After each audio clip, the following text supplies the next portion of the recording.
Hey, welcome back. Sorry my voice is going out. I'm very sick, so today's Friday.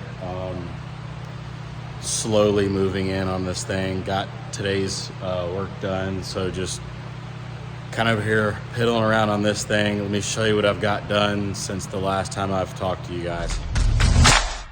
So since the last time I've seen you guys, those pipes that I was painting for the coolant have been installed. I think I covered that in the last video. They're installed hot going into the radiators, painted red. Coming out of the radiator is blue. They go all the way underneath the chassis. Come up towards there. Bada bing, bada boom. All right, so I've moved on to wiring, and I've had to slowly stop wiring because I want to run my wires and my fuel lines through the frame. They're not going to be any more protected than that. I just think it's a good idea. But before I can put the wires and fuel lines in the frame, I need to do some welding. I don't want to melt fuel lines and big heavy gauge wire. So I have moved on to doing some sliders on the side. But before I go over sliders, let me show you how I'm mounting my ECU and my plans then and thereof. So all the engine wire and harness pass through the firewall here. I've got my firewall pass-throughs, positive, negative. All of the stuff on this side is wired in that needs to be wired in. So including the winch. The only stuff I'll have to add later is when I wire up the lights, but they have their own separate hole they're gonna go through. So there we go. Shout out again to LexusV8.com. That guy's down in Florida. He made the whole engine harness for this race truck. He does, I believe it's 1 UZ and 2 UZs, maybe some other stuff. Super nice guy. I bought this harness over a year ago, just now getting to putting it in. Called him up. He remembered who I was, talked me through some just random questions I had, but I knew they were stupid questions, but I needed to clarify because I don't want positive and negative, negative and positive type stuff.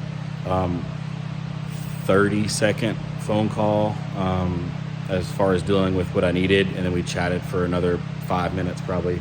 Awesome guy. Go give him a follow. I think he's on Instagram. I know he's on YouTube. Tell him I sent you. If you need a wire and harness, go to him. Not paid. I paid full price for this sucker. Quality's top notch. Give him a follow. So back to what I've been doing. The 12 position switch pro has been mounted in the center console for a while here. I did the battery cutoff. It's kind of a cool one. If you're off 1, 1 and 2 and 2, we're only running a single Optima right now, but that gives me future options to run a second battery behind the driver's seat if I see fit. This panel, center panel right here, I was planning on making a full watertight sealed cover because all the ECU and all the electronics were going to live in here. But thinking about it, trying to make it seal around these verticals on the front windshield here is pretty much next to impossible. So what I've done is we went to the old Hobo Freight and bought us a Pelican knockoff. It seals really well. The reviews on these are great. So kind of give you an idea of what I got going on here. There are my two pass-throughs to the firewall, a ground and a positive. Yes, I know we could just ground all that stuff to the chassis, but that ground is going to run directly to the battery, so can't have a better ground than that. That positive big fuse right there is for the 12 position switch pro. Let me pop this case open. And inside here we have our switch pro that's mounted in weather tight, as well as my ECU, again from Lexus V8. He programmed it for me. Don't mind those will get cleaned up. They're just pigtails. It's all a bunch of stuff like ignition on and lights and fuel pump relays and that kind of stuff from the factory ECU, but all that stuff is going to get wired into the Switch Pro. So the Switch Pro is essentially going to run this entire truck, and the ECU is just going to manage the engine. So got that going. If you noticed in the bottom side of the case, I have drilled holes. While it's not waterproof anymore, if water were to come in around the panel that I will eventually make here, it'll hit, seal up. Water doesn't tend to run uphill too often. Yes, it will wick uphill, but it should not wick up the massive cables going in, because they have to climb like 4 inches. And that box itself that's made into the chassis can't hold water because there's holes in the bottom as well. So it's just the best way I could think of to mount this ECU to keep it out of water and dust and all that. And then the Switch Pro as well, you can stand it vertically and it can get wet, but just don't want to take the risk because it's me running this entire chassis. So if it fries out, then we're dead in the water. So it all gets mounted in that waterproof box with no issues.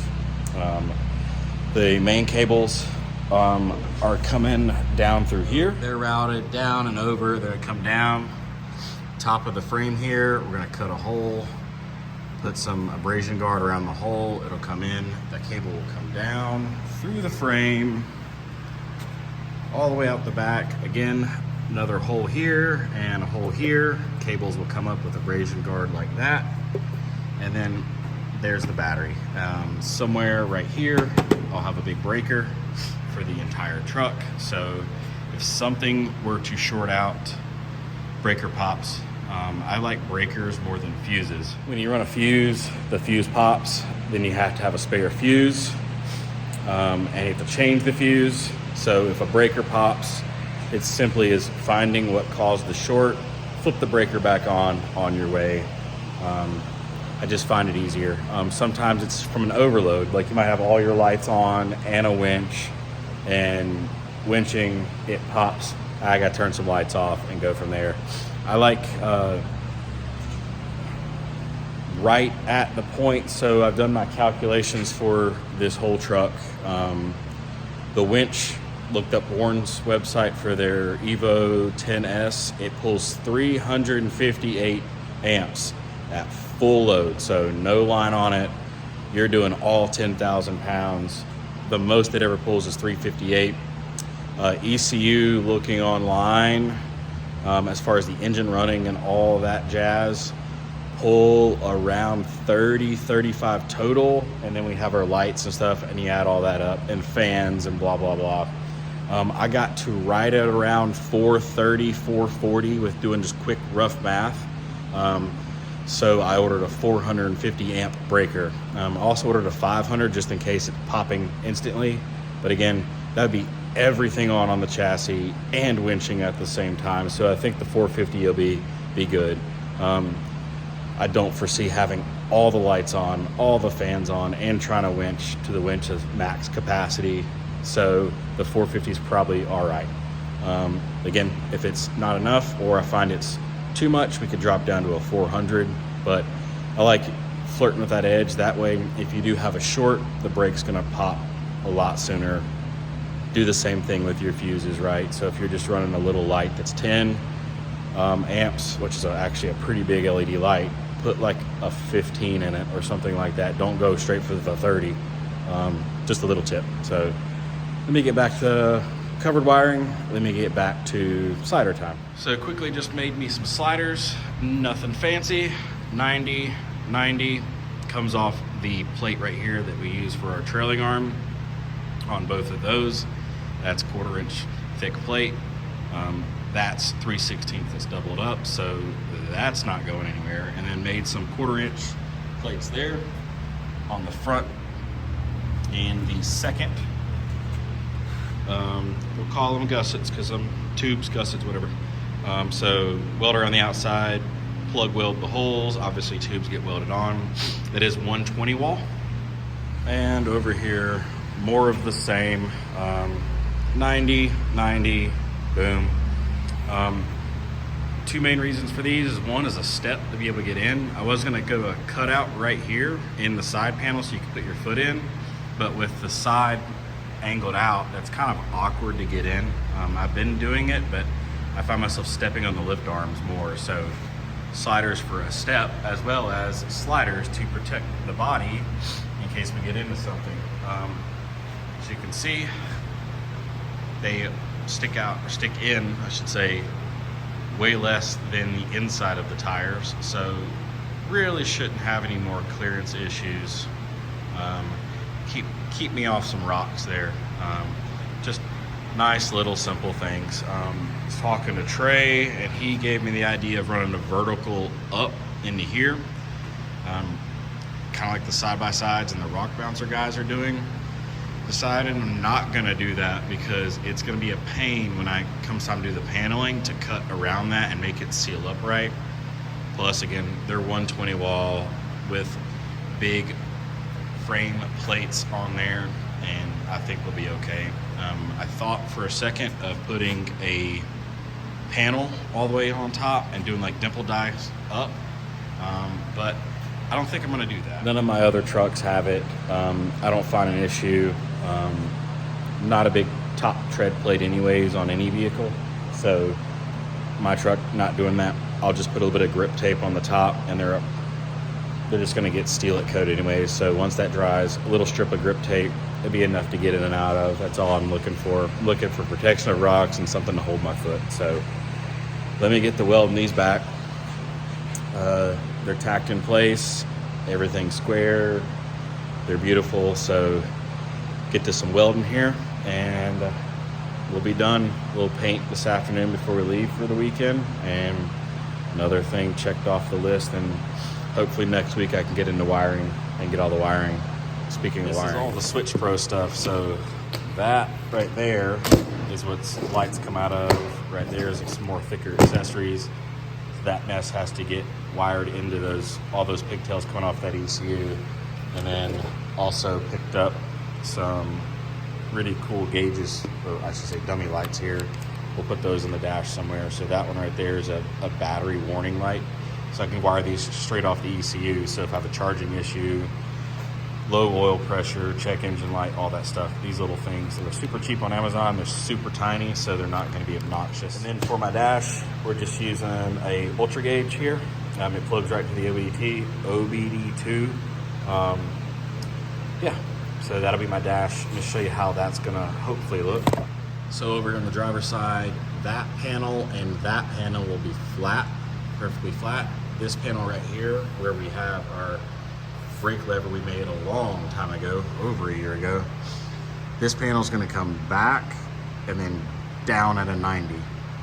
So that allows me this whole face right here to mount the ultra gauge and those dummy switches. The ultra gauge is not waterproof, so where the ultra gauge will sit will be right there. It fits perfectly in that section. We'll cut a hole, back it with some Lexan, and make a quick little splash box for it so it'll sit in there away from the water. The only time water would get to it is if water came up, which who knows at that point would happen. And then this plate right here, we will have all our dummy gauges. And I was thinking of making like a winch on and off switch, a rocker switch, so I don't have to use the remote. But I might just take the remote and zip tie it up there because it's a Bluetooth wireless remote. We'll just zip tie it to make it easy. Cable the cord up as well, so it's always there. So we'll have plenty of real estate to be able to mount our stuff that we need for me to see. And then on top of this panel right here, we'll just use like a ram mount that screws down here or there just to hold the Garmin. But yeah, hopefully in the coming weeks and months, those plans will come together. Again, thanks for watching. My voice is going out as the day progresses, so gotta do this video now. See you guys later. Bye.